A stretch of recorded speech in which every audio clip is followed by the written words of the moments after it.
We're finishing the spine and shoulders sequence with counter stretch. So for counter stretch, you are going to need something like a counter, a chair, a windowsill, something like that. But you could also put your hands against the wall and use the wall to kind of push up against. That may also be helpful if you are struggling with the flexibility through your pelvis and your spine. So I'll walk you through this. Hopefully it makes sense.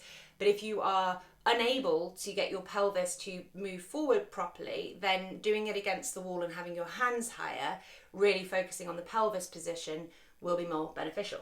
So I'm using my chair, and the first time you do this, it's a little bit of Goldilocks where you're trying to find the best position for you to be. So we're bending ourselves forward in a 90 degrees like this, and we're trying to keep our pelvis directly over our ankles. So you don't want it to be that your feet are too close to the chair, because then you're going to bring the pelvis backwards, and you also don't want it to be that your feet are so far away that your pelvis is sort of coming forward. You're trying to find the spot where the pelvis stays directly over the ankles. We're doing parallel feet, hip width apart. I am not going to patronise you by telling you once again what that is.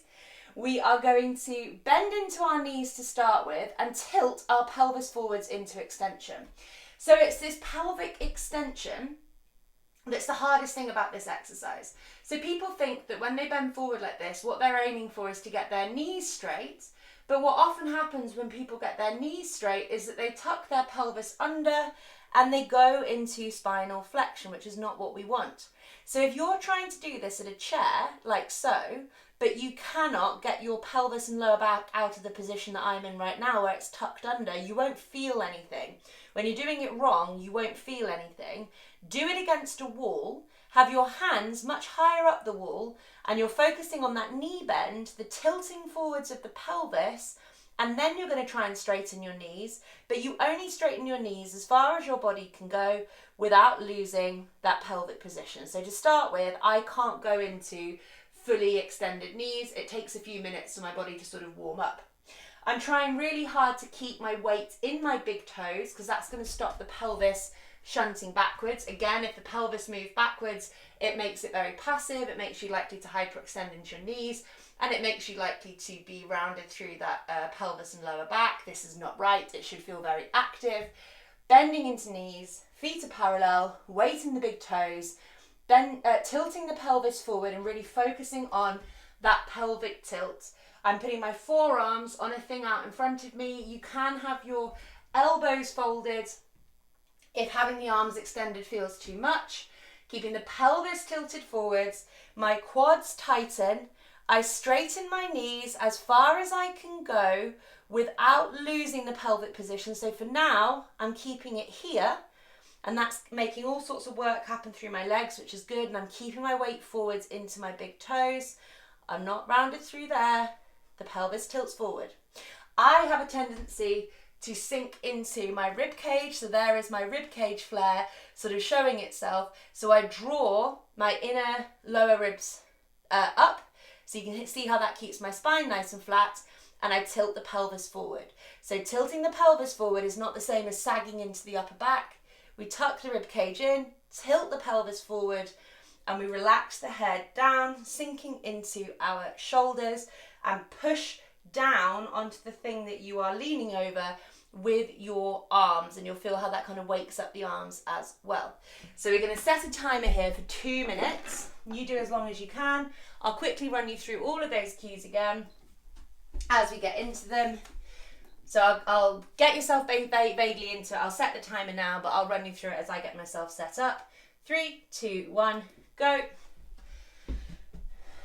Feet parallel, bending knees, tilting pelvis forwards, lowering arms onto the thing that we're bending over, keeping weight in the big toes, squeezing quads, gently pushing the knees back, but really forcing the pelvis forward, so you'll feel that fight between the sort of hamstrings and calves and the pelvis wanting to move forward, not sagging into the rib cage, tucking the rib cage in so the spine is straight. Keep tilting the pelvis forward, the head and the neck fully relaxing between the shoulders, and I'm kind of pushing down with my arms on the chair to give me some work through the arms as well, making sure that the pelvis is not drifting back further than the ankles, continuing the squeeze with my quads, As my body is sort of warming up in this position, I'm starting to be able to straighten my knees while keeping the pelvis driving forward, which is good. My knees are nearly straight, but I haven't compromised on my pelvic position. It's just that my body is warmed up a little bit better. We've got just under a minute left here. Definitely got a tendency to sag into the rib cage, so I'm tucking it up like so. And if you are looking rounded and tucked under in your pelvis, you're trying to get yourself too low. So put your hands up the wall. You can watch a video on my YouTube called Counter Stretch Wall, and that will guide you through a modified version of this. But it's all about your pelvis and your spine, not about how straight your knees are and not about how low you are going. It's about maintaining pelvic extension.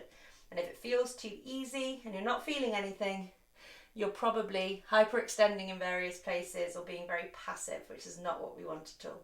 Got just under 20 seconds left. Keep the quads engaged, tilting the pelvis forwards, tucking the ribcage in, head and neck fully relaxed. 5, 4, 3, 2, 1. That is counter stretch, and that is the spine and shoulders routine.